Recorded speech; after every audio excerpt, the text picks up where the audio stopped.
Welcome back. आप देख रहे हैं इलेक्शन एक्सप्रेस। जिक्र बिहार का करेंगे। भोजपुरी इंडस्ट्री के जाने माने स्टार पवन सिंह को लेकर के आज दिन भर सियासी चर्चाएं होती रही। दरअसल पवन सिंह ने आज उपेंद्र कुशवाहा से मुलाकात की और उसके बाद वो गृह मंत्री अमित शाह से भी मिलने के लिए पहुंचे। इन दोनों मुलाकातों के बाद से ही ये माना जा रहा है कि बीजेपी ने पवन सिंह के लिए विधानसभा चुनाव में कोई ना कोई रोल तय कर लिया है। फिलहाल कयासबाजियों का जो दौर है वो इस समय चल रहा है।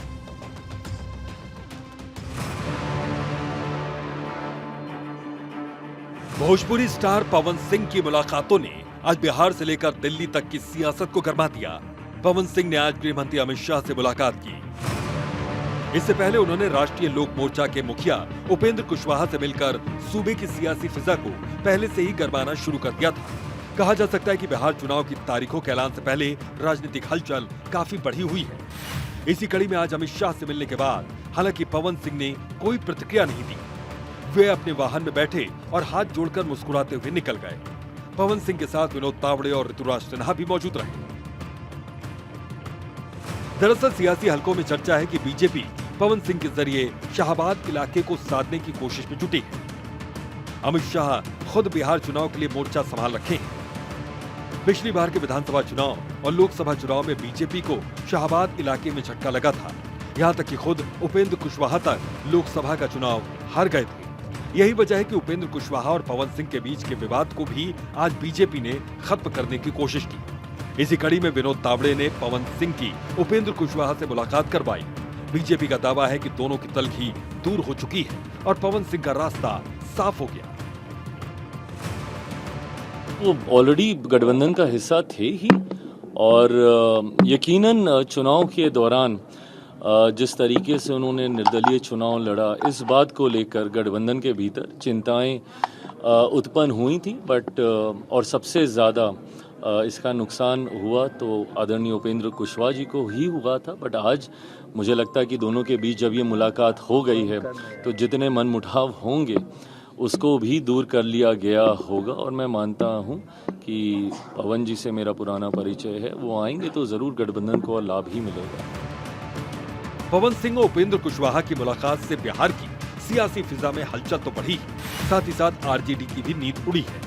आरजेडी प्रवक्ता ने तंज कसते हुए कहा कि बीजेपी तिनके तिनके को जोड़कर महल बनाना चाहती है, लेकिन उनका ये सपना अधूरा ही रह जाएगा। बिहार की जनता का विश्वास और समर्थन तेजस्वी जी के नेतृत्व को है, इसीलिए ये तिनके तिनके को जोड़ करके महल बनाना चाहते हैं। आज उपेंद्र कुशवाहा और पवन सिंह की मुलाकात भारतीय जनता पार्टी के नेताओं के सामने हुई, ये बताने के लिए काफ़ी है कि ये लोग काफ़ी डरे हुए हैं। इनको इस बात का डर है कि बिहार की जनता का विश्वास और समर्थन हम खो चुके हैं। बिहार की जनता विकास की सोच रखने वाले, बिहार को विकास का आयाम देने वाले, बिहार में नौकरी और रोजगार देने वाले, बिहार में पर्यटन और आईटी सेक्टर को बढ़ावा देने वाले तेजस्वी प्रसाद यादव के नेतृत्व पर जो विश्वास और समर्थन व्यक्त कर रही है, उसके कारण भाजपा, जदयू और एनडीए के खेमे में बेचैनी है। आरजेडी के रिएक्शन पर बीजेपी की भी तीखी प्रतिक्रिया सामने आई है। बीजेपी ने हाथी के बाजार में चलने वाली कहावत का जिक्र किया, साथ ही कहा कि पवन सिंह बीजेपी के ही नेता हैं। जब हाथी बाजार में निकलता है तो कुछ जीव जंतु भौंकते हैं। इससे न तो हाथी की चाल बदल जाती है और न ही उनका आकार और न ही महत्व छोटा हो जाता है। एनडीए की हर गतिविधि पर कुछ लोग अपनी पीठ खुजाते हैं। यह उनकी बीमारी है, उनकी खुजली और बढ़ने वाली है। पवन सिंह जी भाजपा के नेता हैं और माननीय उपेंद्र कुशवाहा जी की पार्टी रालोमा एनडीए का अभिन्न अंग है। उपेंद्र कुशवाहा जी एनडीए के सम्मानित नेता हैं। इस तरह पवन सिंह जी और उपेंद्र कुशवाहा जी का एक दूसरे से मुलाकात और सम्मान देना स्वाभाविक बात है। इस पर कौन क्या कहता है कोई महत्व नहीं रखता। महत्व यह रखता है कि तेजस्वी जी को महागठबंधन के ज्यादातर दल सीएम फेस नहीं मानते हैं। पवन सिंह के सियासी कदम पर तेज प्रताप भी बरसते नजर आए। तेज प्रताप ने पवन सिंह पर बड़ा हमला बोलते हुए कहा कि वो कब किसके पैर में गिर जाएं, ये किसी को पता नहीं है। इन लोग का यही काम है, कलाकार का, और खासकर जिस व्यक्ति का आपने नाम लिया पवन सिंह का, तो पवन सिंह जो है कभी लखनऊ में हमारे पैर पे गिरे हुए थे, आईएनएस वाले भैया थोड़ा सा नीचे लोग, हमारे पैर पे गिरे हुए थे पवन सिंह। और फिर दोबारा चलेगा किसी और के पैर में गिर रहे हैं। तो ये लगातार किसी न किसी के पैर में गिर ही रहे हैं। इनको समझ में अभी नहीं आ रहा, इनकी बुद्धि और विवेक काम नहीं कर रहा।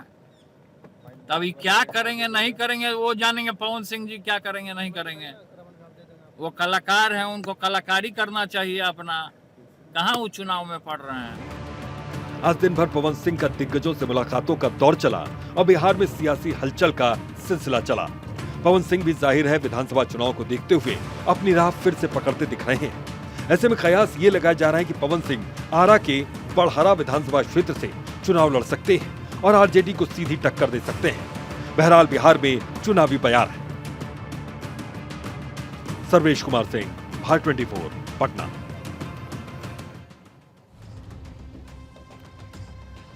जन स्वराज पार्टी के संस्थापक प्रशांत किशोर ने एनडीए के नेताओं पर निशाना क्या साधा, वो चिराग के निशाने पर आ गए। इस मामले पर अब तक चुप बैठे चिराग पासवान ने भी प्रशांत किशोर के आरोपों पर अपनी प्रतिक्रिया दी है। उन्होंने कहा कि जल्द ही इन आरोपों की हकीकत सामने आएगी। दूसरी ओर तेज प्रताप भी प्रशांत किशोर पर तंज कसते हुए नजर आए।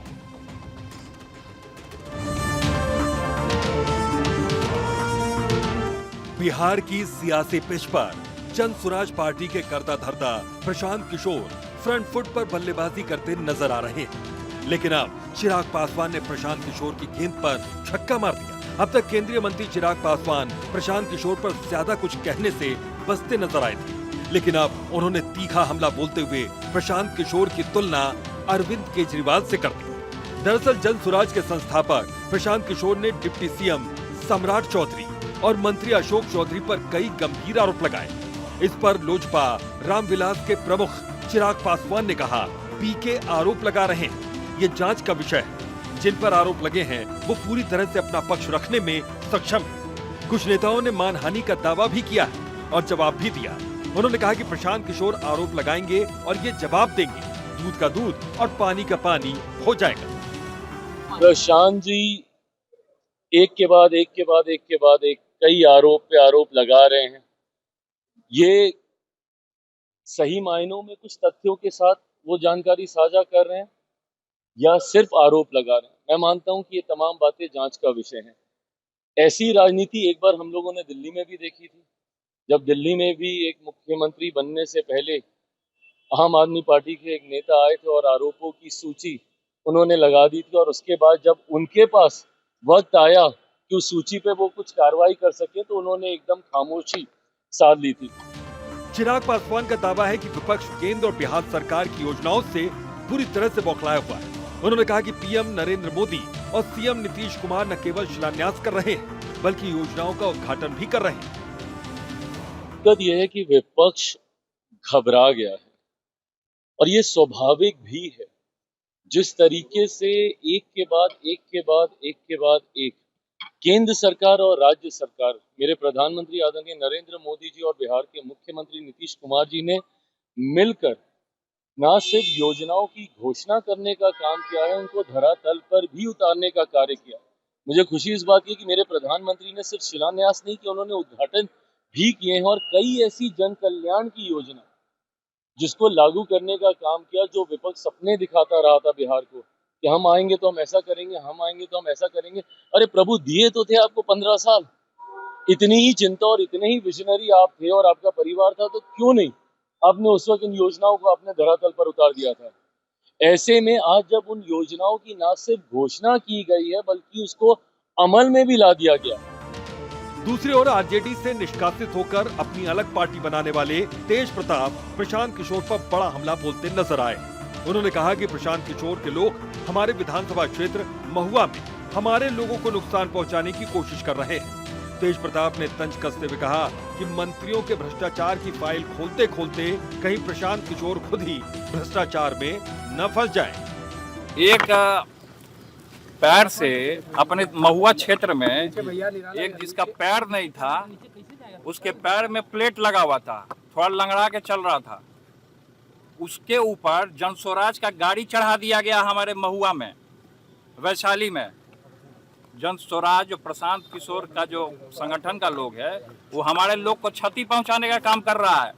कार्रवाई की मांग कर रहे हैं। वहाँ के थाना अधिकारी से भी हमने बात किया है कि जिस कौन मंत्री भ्रष्टाचार कर रहा है, ऐसा ना कि भ्रष्टाचार में वही लिप्त हो जाए कि इतना पैसा आया कहाँ से जो चमका रहे हैं सब जगह। दरअसल प्रशांत किशोर ने हाल ही में सूबे के डिप्टी सीएम और एक मंत्री पर गंभीर आरोप लगाते हुए उनको पद से हटाने और उनकी गिरफ्तारी की मांग कर डाली थी। हालांकि बीजेपी की ओर से उन पर पलटवार भी किया गया। अब एनडीए की ओर से मोर्चा संभाला चिराग पासवान। जाहिर है बिहार में मुकाबला बेहद दिलचस्प होता जा रहा है और आरोप प्रत्यारोप के जारी इस दौर ने बिहार की सियासत में भूचाल ला दिया है। सर्वेश कुमार सिंह, भारत 24, पटना। बिहार चुनाव की तैयारियों के मद्देनजर चुनाव आयोग की ओर से आज आखिरी वोटर लिस्ट जारी हुई है। ये आखिरी वोटर लिस्ट एसआईआर प्रक्रिया के बाद जारी हुई। चुनाव आयोग की तरफ से ये लिस्ट विधानसभा सीटों के हिसाब से जारी हुई है। इससे पहले जब 1 अगस्त को एसआईआर का पहला ड्राफ्ट जारी हुआ तो विपक्षी दलों ने जबरदस्त हंगामा किया। आपको बता दें, बिहार में हुए एसआईआर को लेकर के बीते 3 महीने से सियासी संग्राम चरम पर है और वोटर लिस्ट में हुए बदलाव पर विपक्षी दल लगातार सवाल उठा रहे हैं। आपको बता दें कि बिहार में एसआईआर के फाइनल लिस्ट में कुल वोटर्स की जो संख्या है 7,41,00,000 है। एसआईआर की प्रक्रिया शुरू होने से पहले बिहार में तकरीबन 7,89,69,000 वोटर्स थे, जिसके बाद एसआईआर के तहत वोटर लिस्ट से लगभग 65 लाख लोगों के नाम कट गए। जिन वोटर्स का नाम वोटर लिस्ट से काटा गया है उनमें ऐसे 36 लाख लोगों के नाम शामिल थे जो तय पते पर नहीं मिले, जबकि 22 लाख वोटर्स जांच में मृत पाए गए और 7 लाख वोटर्स ऐसे थे जो कि रिपीट वोटर्स थे। 1 अक्टूबर को चुनाव आयोग बिहार के मुख्य निर्वाचन पदाधिकारी समेत आयकर विभाग, पुलिस, नोडल पदाधिकारी और अन्य एजेंसियों के साथ ऑनलाइन मीटिंग करने वाला है। 4 और 5 अक्टूबर को इलेक्शन कमीशन की टीम का बिहार का दौरा तय है, जिसके तहत 4 अक्टूबर को इलेक्शन कमीशन की टीम पटना में चुनाव की तैयारियों की समीक्षा करेगी। इस मीटिंग के लिए बिहार के मुख्य निर्वाचन पदाधिकारी कार्यालय में प्रेजेंटेशन तैयार हुआ है। चुनाव आयोग विधानसभा चुनाव को देखते हुए मतदाताओं की संख्या और वोटर लिस्ट को पारदर्शी बनाने के लिए लगातार कदम उठा रही है। आज जारी हुए वोटर्स लिस्ट में जिन लोगों का नाम नहीं है वो अपने विधानसभा क्षेत्र में उम्मीदवारों के नॉमिनेशन की आखिरी तारीख से 10 दिन पहले तक अपना नाम वोटर लिस्ट में शामिल करवा सकते हैं। उन्हें आवेदन करना होगा। चुनाव आयोग ने बिहार विधानसभा चुनाव की घोषणा की अंतिम तैयारी शुरू कर दी।